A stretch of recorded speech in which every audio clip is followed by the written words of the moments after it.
Welcome back to the Black Room. Dr Ef on the microphone once again, joined as always by Jas. And this week we have a special guest in Annette.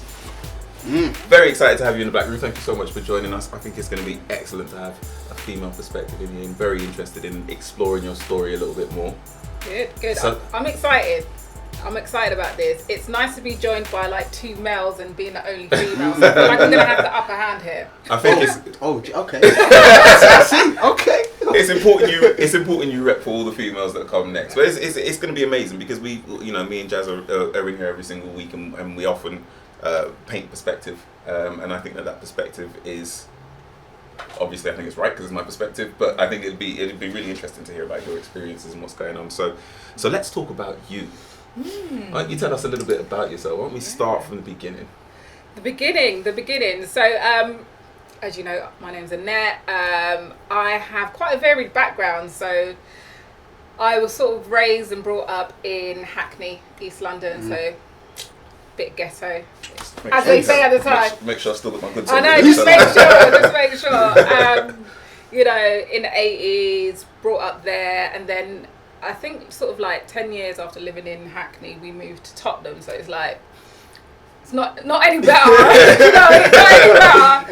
But like, I guess the story is there is good that comes out of those areas. Sure. It's not the narrative that we typically think, where you go into, I don't know, drugs or your baby mother or you name it.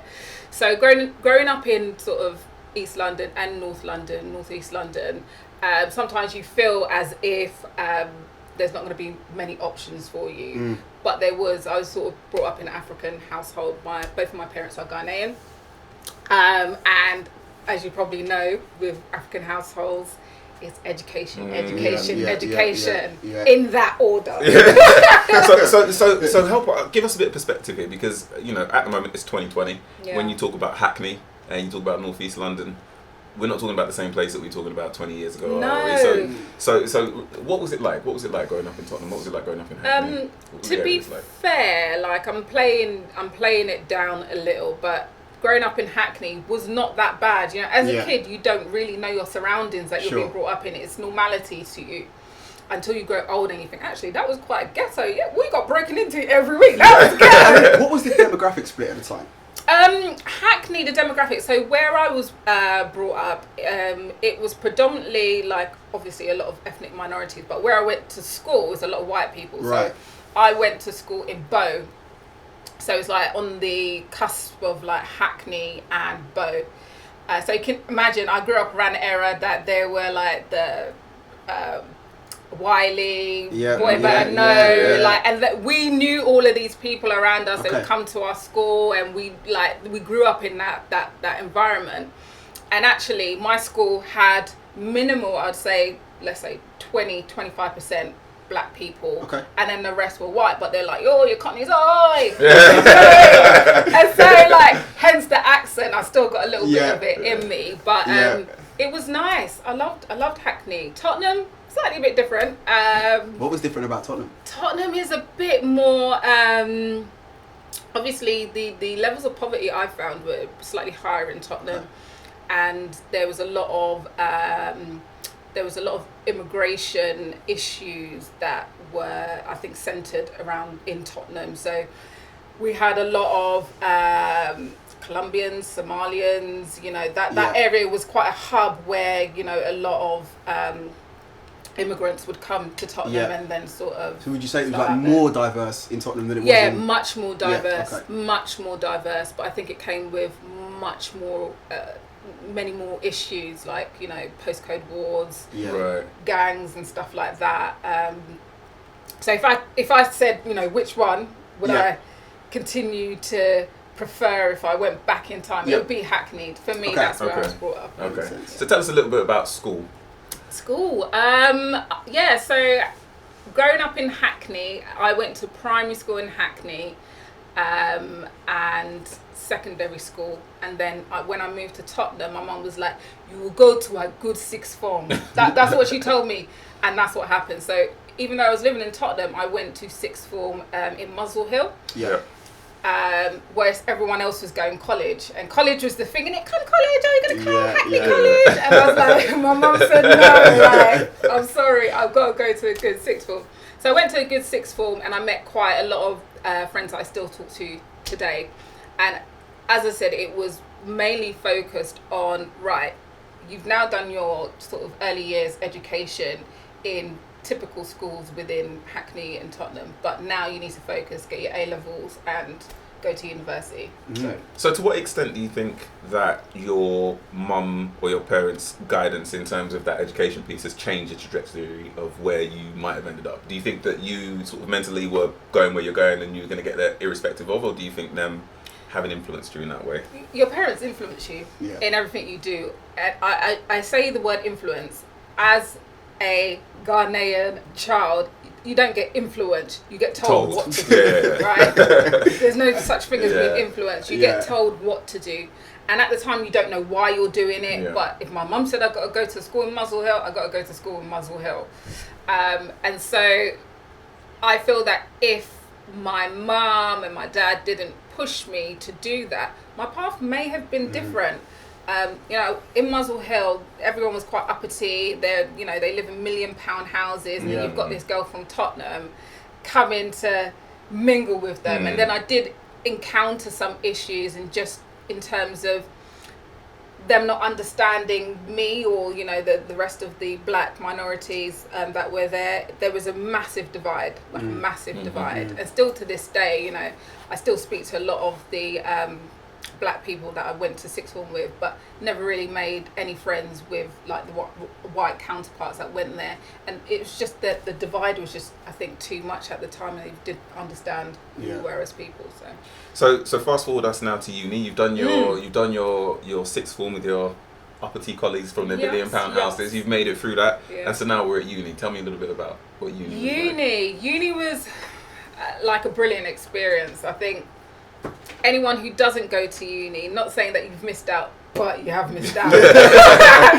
You've missed out because it's your independence, breaking away from the restraints of being with your parents. And, as I mentioned, African households are very strict sometimes. I'm not saying you want to go to uni and just rock out and do whatever, but you want kind of to. do. I don't know how it was for you guys, but I sort of went and realised, wow, I want to know how to cook different things. I want to know how to do this. And so I'd learn from my housemates.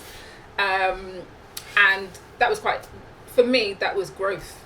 So, because we met at uni, that's where I first met you. Yes. And obviously growing up in Hackney and in Tottenham, but you ended up in Hertfordshire University. So I guess my first question is kind of what was behind that decision in terms of going to Hertfordshire? But then secondly, how was the experience, like your first experience being outside of London, coming into Hertfordshire, and what differences did you see there? So Hertfordshire is obviously not masses away in terms of geography from London. So it doesn't take that long to get there. But I think when you're younger, it does feel feels far away. But now you're older and you drive, it's like, it's only 20 minutes down on the A1 or whatever. But when I went to Hertfordshire, I think what really struck me was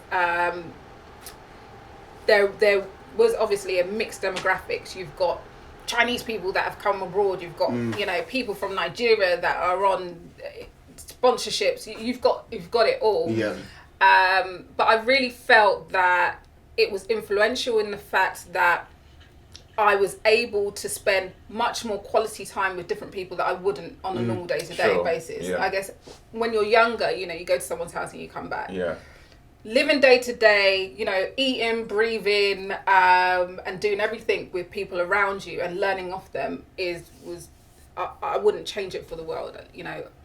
I wouldn't necessarily encourage my children to go to university, but I'd encourage them to maybe, swim on their own without me, learn how to cook, learn how to clean, all the rest of it. Right. So Hertfordshire must have had some kind of hold on you, because now you've based yourself there, if I'm correct, or somewhere up there in that region, Bedfordshire. I'm on Bedfordshire. I'm like right on the border. I'm right on the border. So I live in Biggleswade at the moment. Okay.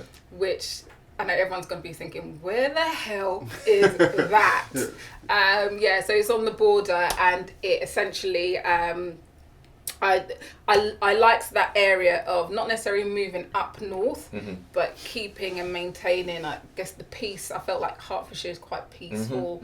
There is grass in Hertfordshire. There's no grass in Tottenham. And as I think we all get older, we appreciate little bits like that. Absolutely, man. So, moved on from uni. You're now living down in Biggleswade, and I guess in the gap you've had a career and you've had a family. So tell us a bit about that. Yeah, so sort of had, I say I had kids early, but I had my first child at 20. I just turned 24.